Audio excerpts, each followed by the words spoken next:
Welcome back, everybody, to another. Thank you for joining us on Patreon episode. Oh yeah, it's a Patreon one. Cool. Nah, it's not Patreon. We can't afford that. This is going on the real tubes. Oh. But we're still saying thank you to everybody who subscribes on our Patreon. Thank you so much. And we always appreciate it when you jump into Discord and submit some questions. This is one by Zamuro. And they ask if your past self, let's say like 10 years ago or whatever you guys want to fantasize about, could see yourself now, what would they be disappointed and or proud of? What? Pick the gangster Joe. What if he was looking at you? That's 30 years ago. Yeah. I think he'd be like, damn, man, you made it, bro. That's pretty real. That's good. Yeah, thank you. That's nice. Thank you. He wouldn't be like, man, you're working at a boba shop. Probably. Probably. Option number 2. Probably. I think so. That's Joe Mama, though. Yeah, that's Joe Mama. I bet Joe Mama. Yeah, Joe Mama. The one with the Yankee jacket. Yep. That one. I think the part that he'd find lame is I'm not even doing anything like Gus's like I'm not dealing any drugs. When I have a great opportunity, I'm not maximizing this. I'm just doing it straight. Oh. I think that You don't have a backdoor business with it. yeah, it's like that's all you're doing is just selling that. That's it. Like you're not That's doing not a anything front? extra. Yeah. Yeah. And I think that I'll be hella judgmental about like you have all this opportunity and you're like wasting it. Yeah, dude. You could Yeah. be laundering. You could be laundering for friends. You could be selling weed out the back or whatever. And I'm just like, I don't want to do anything that's stressful. You don't got no piranha tanks in the back. I feel like 10 years ago I knew this already, but I would say 15 years ago, I would have to explain to him like, hey dude, acting is fucking boring. Oh wow. Like it's a lot of waiting around. And like you don't really get to do it very much either. Like it's very not for us very But much. that's you in hindsight. But Yeah. like if your younger self saw you foresight, would they be like, dang, like you're not acting anymore? I think so. I think definitely. Yeah, because he just couldn't understand how everything kind of changed in that way. Once you get to do it, and then you realize like, wow, dude, this is not what I thought it was. It's not what I wanted it to be. Like, What about that was big. But what about like 10 years ago? You were like, dang, dude, we're about to get into this crypto thing, and then you're like still not a millionaire. You still a millionaire? That part is not. That part's sort of like a sidecar. You know what I mean? In a boba shop? I was speaking from Joe's perspective. I'm speaking from his perspective. Crypto's a sidecar, though. It's like you take a small amount of money and try to turn it into a big amount of money, right? And like that's the fun of it. Like to me, it's not like something that you really like. You sell your house for or whatever. Yeah. Like that's Like not on Wall Street. No way. Like I could never do something like that risky. Like sell your Mini Cooper? But exactly. Like I was selling a 10-year-old car, and like I already had to sell it anyway because I'm moving here, and like it was just I don't know, but. To me, crypto is about investing in great companies, like and for the long haul. It's like the amount of time that it takes for like good companies to do what they're going to do. Well, I think does pay off later, but like sometimes when it looks bleak is when you should be buying the most. So I feel good about crypto. Sounds like I still love it. bear market survivor. That's it. That's it. You got to go through the pain to get to the good shit. So. And everyone calls you lucky anyway when it all explodes. Yeah, so. I think 20 to 30 isn't much of a difference between 30 to 40. Like, Like when you look 10 years back, you mean from now? I think 20s. Really? I feel like 20s you're still like dreamer. But you're dreaming for 10 years. You know what I mean? And then 30 to 40 is like now you're taking action, but I think it's a rapid life change, because I think that phase is like you have friends that are either starting families or people that are still living like they're 22, and then it's a huge difference, right? Where like I think the 20s experience, it's generally the same. It's like here where like you don't said like 30s is closer to the 20s and 40s is just kind of off like that. No, like the 30s to 40 decade, I think there's huge like life changes that are like crazy, and then it's more of a diverse experience where at least for me the 20s is like you're still broke for the most of your 20s, you're still around the same type of people, like your world is more here, but then in the 30s your world is more like way bigger, and then there's different levels of maturity, different stages. So I don't know. That's crazy. I understand what you're saying. I see it from a philosophical standpoint the other way around. Really? I feel like in my 20s, like I was like, yo, I'm gonna change the world. And then in my 30s, I was like, damn, I need to just protect my world. Yeah, that's true. You know? So true. Yeah. Well, that's the other thing too. We were kind of talking about that before. Like, there's a difference between dreaming and applying something. And once you apply it, I think you can wash out all the things that you're like, oh, I didn't want to do that. I do want to do this. You know, you can kind of piecemeal together what you want your life to be. Yeah.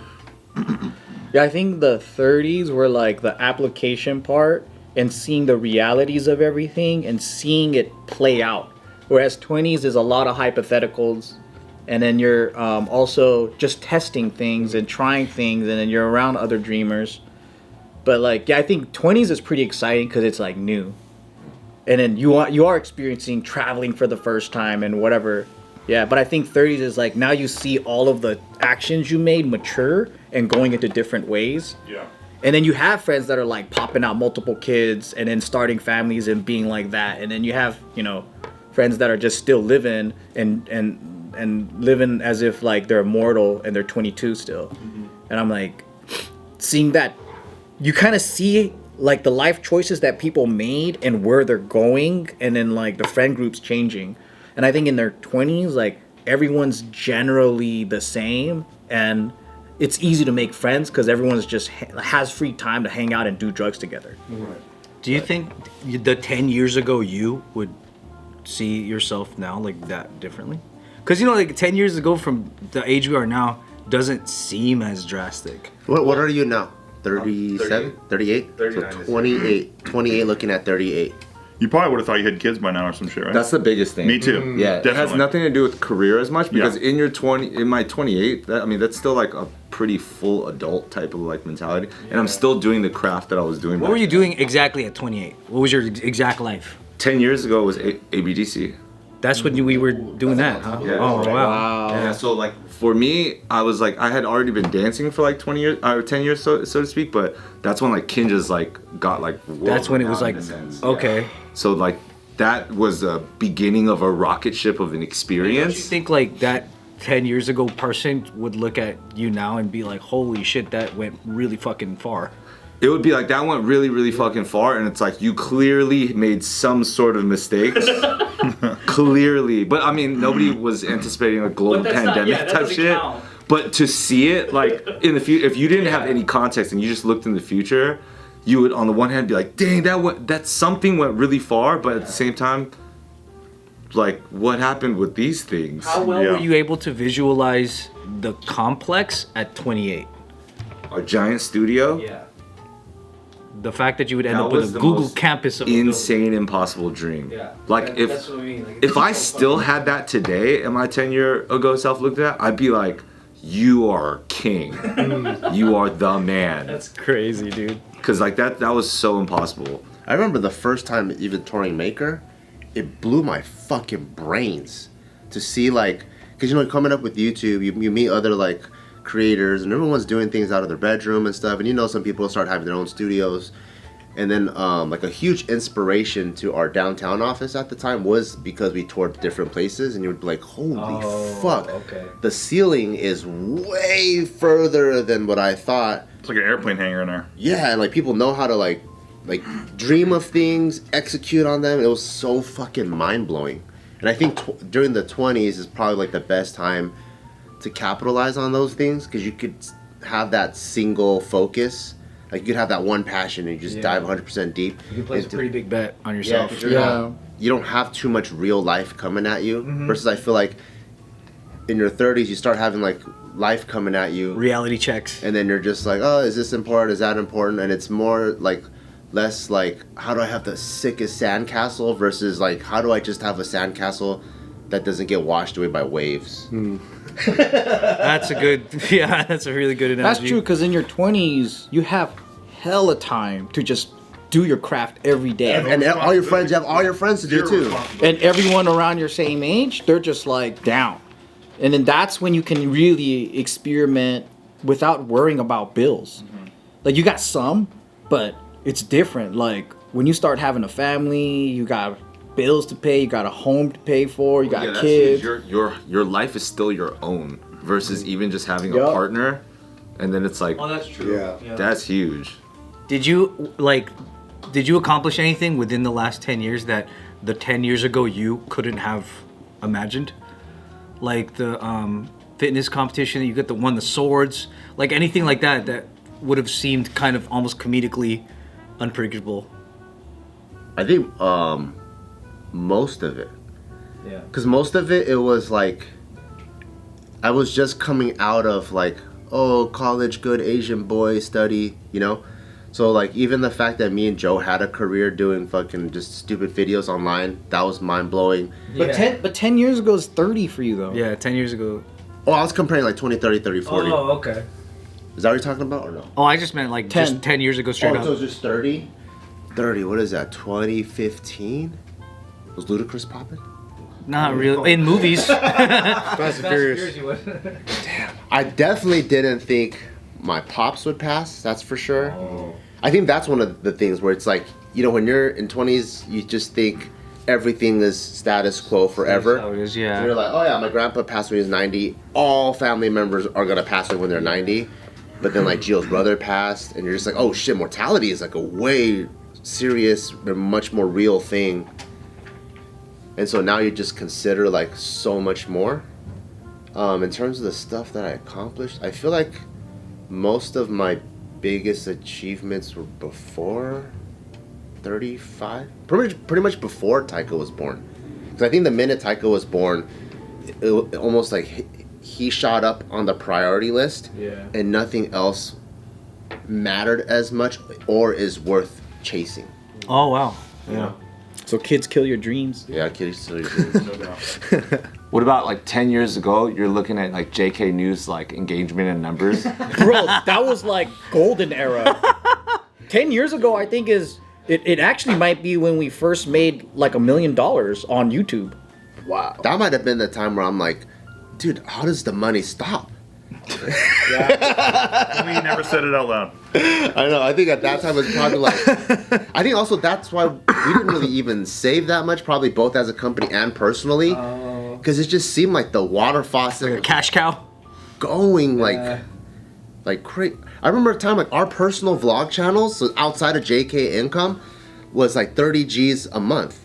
Oh, wow. So we were just like, why even pay ourselves from JK? Because there's just too much shit. It's just more taxes to do, you know. And it was just that you just never think anything's ever gonna run out. Wow. And it's just like, and then now I think our family vlog channel made like $300 last month. I'm like, oh shit, that's way came out of nowhere. I think it's the reverse. I think the 30-year-old would look at it and go, wait, what? That can happen? Oh, okay. Well, because like Yeah. TikTok wasn't around. I think Vine kind of was, but it wasn't monetizing. So you would never think that short form can get shorter than what we were doing. Because short form used to be 3 minutes. We didn't think attention spans would get this bad. Yeah. Because, remember like long content back in the day was like 30 minutes and above. Yeah. And then short was like 3 to 5 minutes. And then anything lower than that, like, people tested with Vine, but no one really thought about it. And I think Vine just disappeared anyway. But that format lived. Like, obviously, like Instagram Reels and all that shit. Yeah. Happened quickly after that. But it skyrocketed during pandemic. Yeah, TikTok. Yeah. I think that stuff is like, I didn't think it would happen so quickly because, I mean, we were a part of the whole era where people stopped watching TV as much and then they started going on YouTube. But then that transition took a long time. It is interesting, though, too, because, like, at the same time we're saying that, like, one of the most popular show in the world, I think, still is Joe Rogan, 3 hours. Yeah, I think long form video essays still kill it. Yeah. Like Steph Sue, like her videos are long and them things kill. Yeah. There's still, I think there's both, but then the problem is there's so much stuff. Yeah, there's a lot of content now. Like, I think that's a thing that was probably unpredictable, that everybody would be you. Like, when you're like these YouTubers, like, guess what? Now that's a default for everybody. Like, that's crazy. Everybody. Even like all the celebrities say, go to my YouTube channel, subscribe. It's crazy. Yeah, it's kind of like how having a camera on your phone made everyone a photographer now. Like, it doesn't really, even if they're not meaning to be, like, everybody has that skill now. But and it's also a lot of good skill coming out. Yeah. Like now it's so much more accessible for people to learn and then like be a part of it. Mm-hmm. Yep. I am still surprised I don't have a kid right now. Really? How come? Just, you know, when you're younger. When you're younger, you think, holy shit. Yeah, remember when you're like fucking 11 and you look at like a 16-year-old and you're like, you're old, right? Like, my like 25-year-old self looking at my 38-year-old self, I'd be like, you fucked up. I mean, yeah, totally. Would I mean mentally? Like, At that age. I did think I was gonna have a kid, by like 30 or something. yeah, Me and Nikki both thought that. Even when we got married, we thought for sure we'd have like a family by now. We've been married for like 8 years. Oh, so you weren't against having kids at the time that you got married? Oh. No, we were all in on it. Whoa. And we should save this topic for another video though, because like it's really good. Hey. Video sweatshop. That's the only time double news worked for you. Like that. I completely agree. But now we have nothing to talk about. It's awkward. Well, the 10 years ago thing, you know what I think is interesting is that for me, like a 10 years ago self, I always wanted to do music at like a higher like level. And I think like the 10 years ago me would be like, hey, that's really cool that you're doing that, but you play way fucking less now. You know what I mean? Like, I used to have fun practicing so much just alone. And like, because, you know, like with everything, you start doing it for work and then you just want to do as much as you need to and then do some other shit. But then like, I think the 10 years ago me would be like, damn, bro, that's backwards. Like, he'd be like, don't you want to do more of it now that you, every passion becomes a job and then now you need a new passion. Yeah, like the more like refined it gets, the more you're like, this is my work time and this is my. Dude, we built a whole show together, and that was when we were most passionate. Yeah. Right. And that was all for free for a nonprofit organization. That's true. Yeah. And now if I had to do that again, I'd be like, fuck no. Oh yeah, that was a lot of work. Right? That was months of The work. thing that we collabed on, like, was that 10 years ago? That was like 11 That was years. like 2012 or something, or 13, yeah. That's like so much work for free. But it was so fun. Why do we all take ourselves so seriously in like the 20s? Like in that way, you know what I mean? We're like, I remember just being very serious about comedy and shit like that, and like shit that I would make fun of myself now for. I think it's identity. It's identity, I think. You feel like you needed to think that way to like succeed though? Because I felt like for me, I thought like that because I felt like it was necessary for me to be good at whatever I was trying to do. Like I had to do like the textbook fundamental way. Like I needed to be like really anal about that shit.